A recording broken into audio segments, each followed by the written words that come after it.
I like, click, subscribe, do all that. You already know what time it is. It's Netflix time. This movie's called Ravenous. Yeah, I'm gonna wash my hair after this. I know, I see it.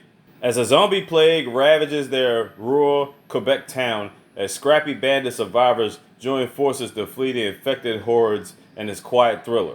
So it's a Canadian horror film. It came out back in 2017. It's an hour 43 minutes long. Spoiler alert, let's get it. So it starts off with this mist and a chair just sitting there. Then all of a sudden we go to a racetrack. Then we got this guy kissing some chick on staff. While that's going on, this chick is staring like she want beef. Then she charges full speed ahead and starts snacking on her neck like, what the fuck? And they probably should have kept the camera away from this, but they had her so far away from her neck, it was ridiculous. She was supposed to be snacking on her, but she wasn't even near it. She was like, like 3 feet away from her and shit. Well, anyway, after that, we see stuff discarded on the ground. A car flipped over, and this old guy pops out of nowhere. He starts running through the woods. We're like, what the fuck is he running from? But he's getting chased by zombies, and these ain't no Walking Dead zombies. They hauling ass. You know, and I'm really starting to think the Walking Dead zombies are the only ones that go real slow. Then we go to this kid who's just sitting there chilling with blood all over him. Apparently, he had to kill his whole family because they all turned into zombies. He tells his horse to go for whatever reason, picks up his gun, and now he's on the move. In the forest somewhere, you got these 2 guys telling jokes. Where's that smoke coming from, though? Turns out they were burning up zombies. Fricasseeing flesh and all that. Then we get to a town where this chick starts playing random music. She was basically trying to lure out one zombie in particular. Pulling out the machete, you already know what time it is. And she gave it the whiffling. You can tell in her face she's just tired of all this shit. And she puts her head back, sees this random ass zombie boy, and she drives on out of there. Meanwhile, old man Withers here is taking a break.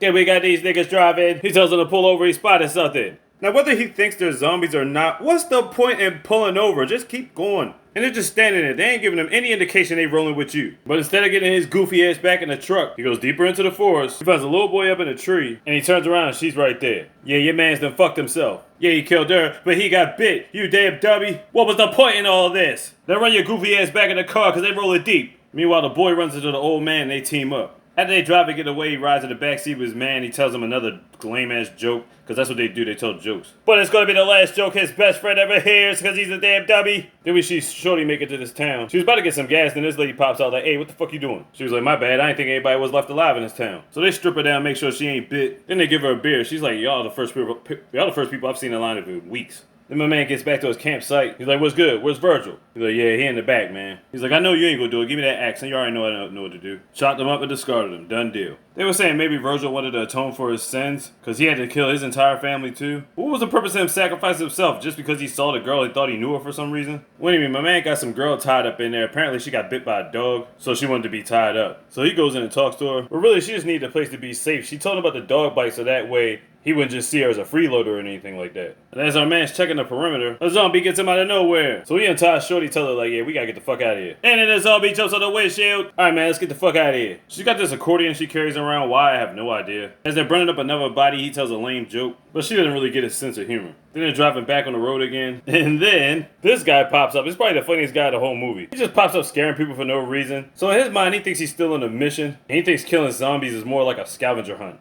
But he does let them know which directions to take and which directions not to take. And he just dips out on foot with his bag of goodies. Meanwhile, old man and Billy have conversation about killing niggas, and the boy went into detail about how he massacred his whole family. His family got bit, banged off 200 shots, and then she got bit, laced her ass in the chair too. Didn't even think twice about that shit. Then they head to this little barn. Nothing in the barn, they check through the house for supplies and whatnot. She doesn't find this little girl sitting in the corner, and she's thinking to herself, how the fuck she survived this? Anyway, he cleans her up, they got a little bond going. They gather up what they can and roll out, and he starts telling more lame ass jokes again. Then they stop in front of this tractor trailer. Meanwhile, they chilling watching their homegirl, sitting in a rocking chair holding onto her machete. The girls get a little bit of rest, and he's standing by on night patrol. Next morning, she goes take a piss outside. Now, why she couldn't do it in the house, I don't have no idea. But while she's out there, she spots a zombie. Oh shit. She's trying to hide through the bushes. Then ends up catching her, almost bites her. But my man's got there just so they could time to save the day. She's like, yeah, we gotta get the fuck out of here. Word. And then right on cue, this motherfucker pops up again.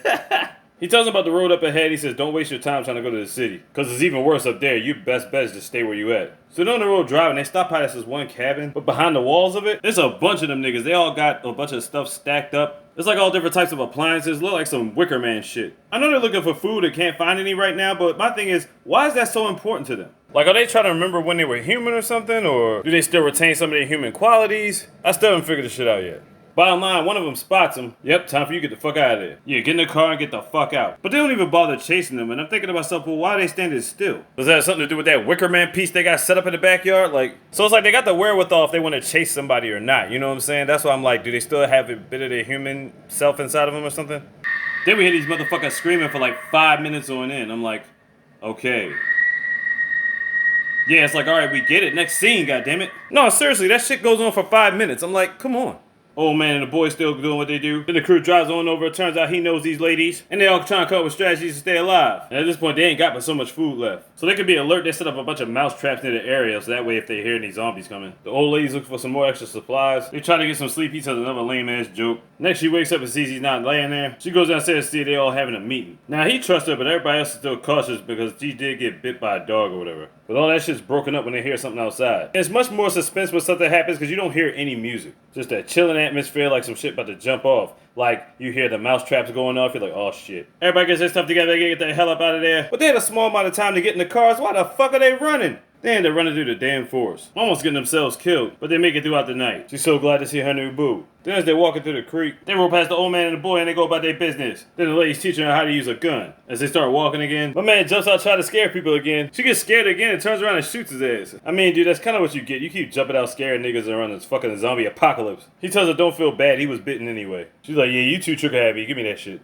Now they about to go past the spot where the zombies was worshipping TV appliances and all that other stuff. Now it's a bunch of old antiques, but again I'm thinking to myself, do the zombies still have a piece of their memories? It's just throwing me off right now. Well anyway, they sneak it past them, damn near almost got caught. And the old man and the boy are doing the same thing. The girl's actually hiding behind him, saving her life. Afterwards, they end up joining the team. So they got their chemistry going. She finally laughs at one of his jokes. Then it shows a montage of everybody walking one behind the other. So we get this one shot, we see everybody except the old man. Oh, where the fuck is he? He's the first one to go back to see where he's at. And Shorty's right behind him. Everybody else makes it to this little cabin. She's looking around like, man, where everybody else at? Boy's looking for the old man. Old man's right behind him. I don't like this. Then all we hear is a scream. Damn it. Damn it, he got done. Shorty with the machete had to chop both of them up. Meanwhile, why they looking like that? Oh, damn it, her face got attacked by who? Somebody random that was chilling in the barn. Damn it. Yeah, she had to get them both done. It was done deal. And yep, you going to do your own girl in too. Yeah, man, that shit is crazy. Next thing you know, they find some type of bunker or basement and chill out. Then they go back out again, and it's foggy. What the hell? Y'all could barely navigate when the sun was shining. Now you gonna try to do this in the fog? Then Shorty walks over to this one girl kneeling down in the mist. They thought she had a baby, but it was a baby doll. Then they look over into the mist. They got another stack. This time it's a bunch of chairs. Then they turn around and see a whole bunch of these niggas. Then she looks at that chick with the baby dolls like, enough of this shit. Your head getting cut off. All y'all niggas gotta run. My girl said, fuck that shit. She go down swinging. She not even gonna bother running. She's like, man, I'm just gonna get got. And get got, she did. They get through the fog. Now all of a sudden it's sunny again.